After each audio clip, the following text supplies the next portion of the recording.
Man, it's so great to be here with you in the heart of the city of Baltimore.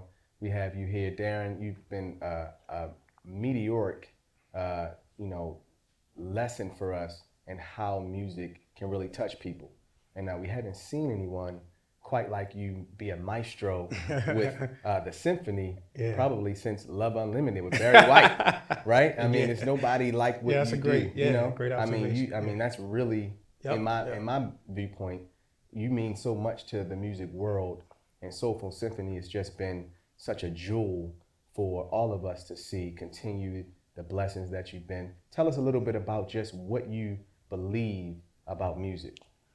I mean, to me, music is a way that we speak beyond our ability to shape language, and it helps us to express things that speak to society, speak to our feelings. It helps us to kind of navigate this world in a certain sense in terms of art and culture in a way that we couldn't do it without it. You Sure, know? Yeah. sure.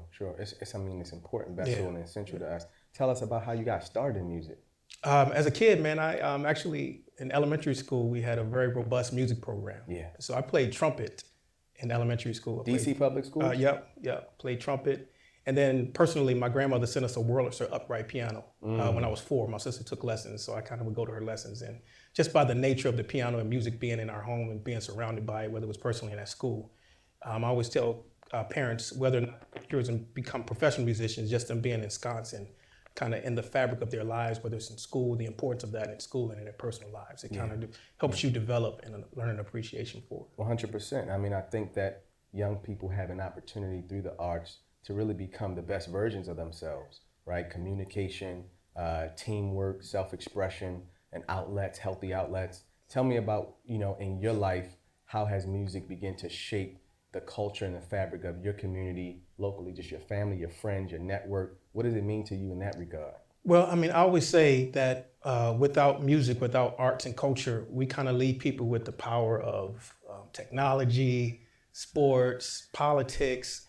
But without music, they're devoid of that humanity that comes with that ability to have an expression that comes only with what's inside of you. Yeah. And I think that's why the arts and music are so important, because it's unique to our expression of who I am, and then how do I shape that, and then how does that expression begin to shape those around me in my circle, and then it's consensual, and then how does that begin to affect I love the consensual. society? Yeah. And so tell me, I mean, just project-wise, when you're working on your music, when you're doing your thing and being as amazing as you can be, what touches you the most about the process of developing art, developing music for yourself and for others to really share in?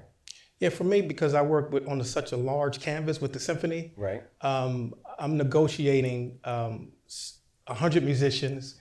I'm trying to, as a composer, I'm trying to get them to orchestrate and to have nuances and something that seems to be so sophisticated, but it's very simple to have a very unified sound. Yeah. But then also, I'm inspired by just everyday people and how art begins to reflect what's happening in our community. And that's why Soulful Symphony, we have prided ourselves not on this Western 400-year European canon, but what is happening right now? What is the music of our culture? What's happening today? How are we speaking the native tongue? How are we mirroring what's going on in our culture and in our families and our society and in our cities right now? 100%. And I think art and music needs to speak to what's happening now, because it's a kind of an anecdote to that. Yeah, I mean, tell me what your thoughts are about when young people don't have access to the arts and music. I mean, what could that look like?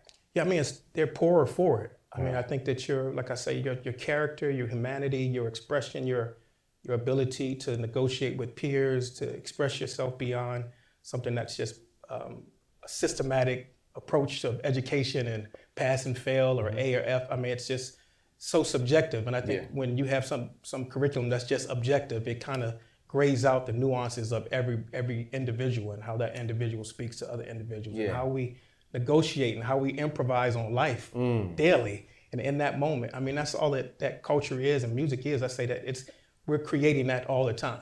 It's not something that you just come in, it's objective and it's formulaic. It's something that we're always creating. The power to create is a big deal. And I mean, and the impulse to create that everybody has. If you look at kids, the first thing they do when they're pre-K, they're finger painting, singing, recess, they're active. And then they you kind of get educated out of creativity. And that's what the power of creativity for me is. And that's why it's so important and essential for us to continue to find a way to help them navigate creativity as we're, of course, trying to become adults and we have to live in the world. But I think that creative impulse, we've kind of relegated to professionals. And it's ridiculous because think about it. I mean, we want young people, especially in today's world, to be creative thinkers, independent thinkers, folks that, lead with passion and make decisions that make the best sense for themselves. And as a creator like you, you're a composer, you're an arranger, you're a conductor, you're a producer and a writer. How many instruments do you actually play?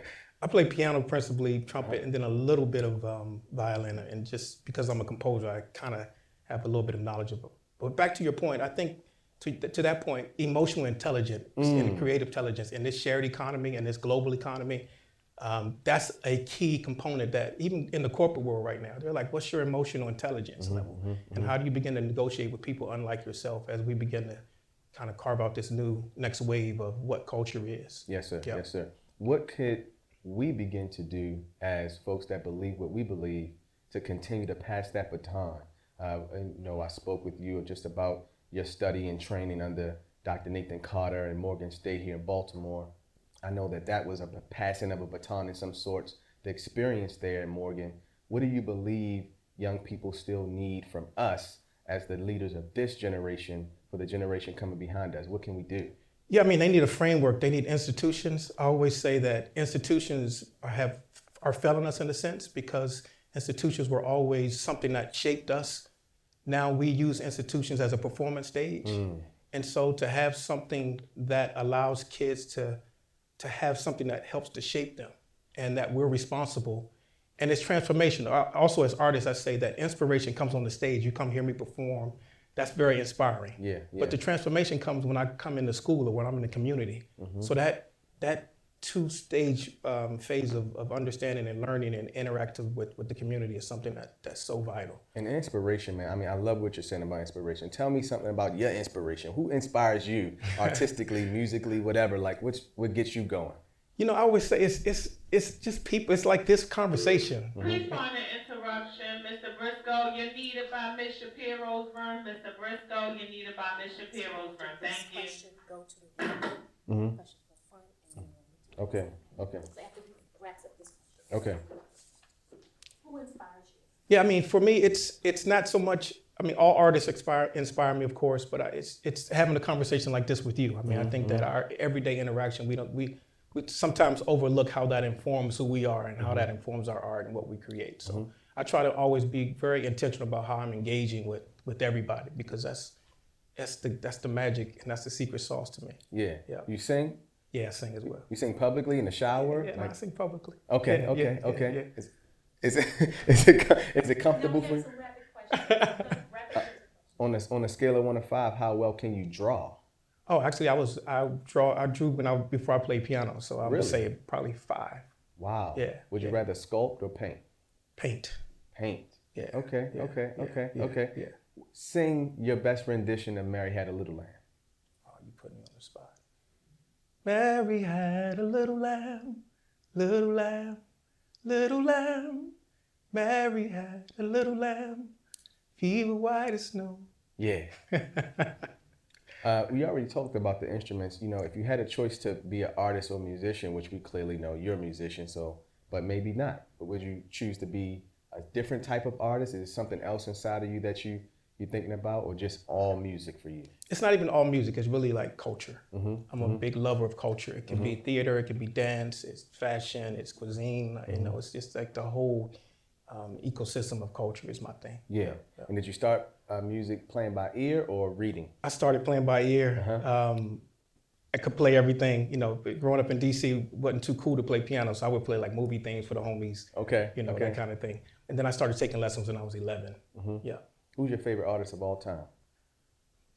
That's too hard. It's hard? Yeah. That's hard? Yeah, that's hard. It's just I'm a composer, man. Yeah. And I'm also a curator. So it's hard for me to kind of like to single in one artist or one genre. Or no genre, one because period.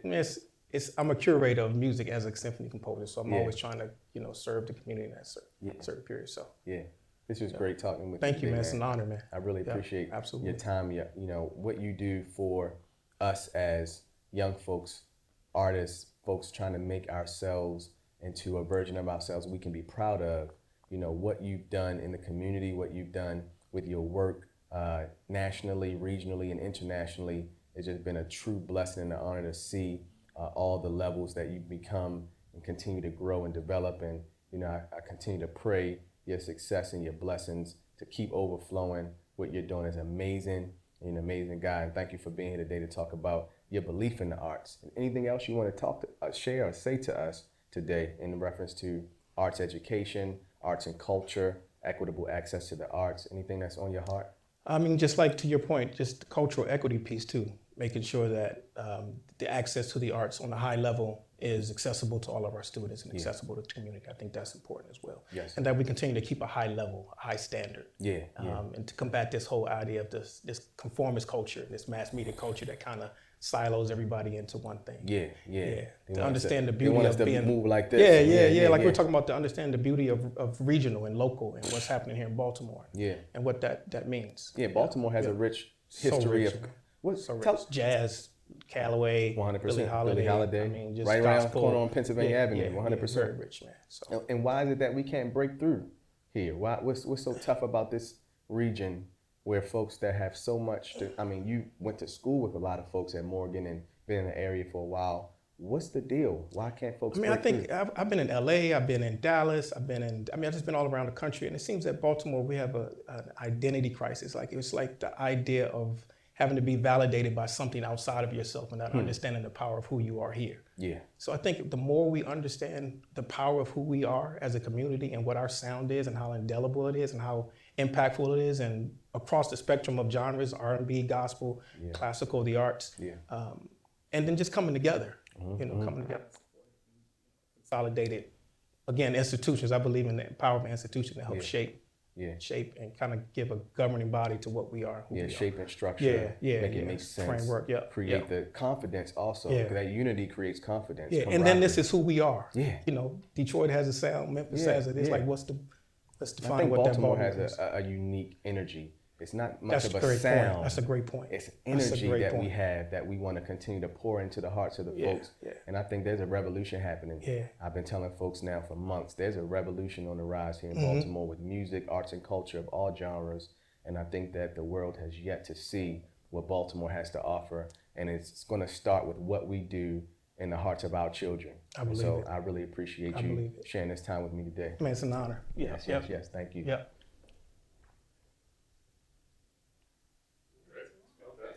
Yeah.